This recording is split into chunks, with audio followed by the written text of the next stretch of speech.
entrepreneur puts her business up for sale and gets an overwhelming response. I couldn't keep up with the emails of how many people were interested in the company. This is News on Main, your connection to small business.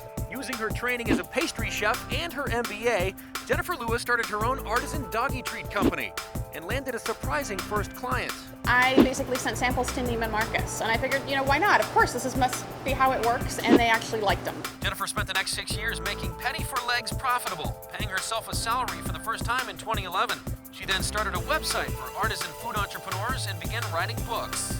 I started to feel like I had too many balls in the air. It was incredibly stressful. Deciding she needed to slow down, Jennifer put her business up for sale, just to gauge interest. Honestly, I think in the back of my head, I was like, no one's really gonna want this, so then at least I said I've tried it, and then I can kind of keep going. Jennifer made sure prospective buyers signed a non-disclosure agreement, but since she wasn't expecting such an enthusiastic response, she had to quickly scramble to get her documents in order.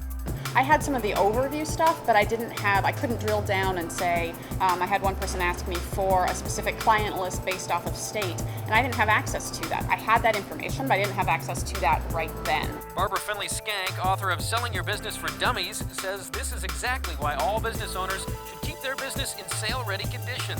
Most people who sell their businesses do it for totally unanticipated reasons. Health problems, divorce.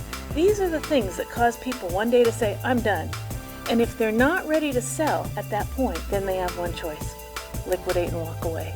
And it is a shame. It was important to Jennifer that she find the right buyer to carry on what she'd worked so hard to build. Something set one buyer apart from all the others. She grilled me on my business. She was looking at this like a business and a serious investment. The day that we signed those papers and the business was hers, I was absolutely convinced that she was going to take my baby and honestly probably do better things with it than I would ever be able to do. So I was kind of excited to just say, okay, it's yours now, take it and run. That's your News on Main. Thanks for watching.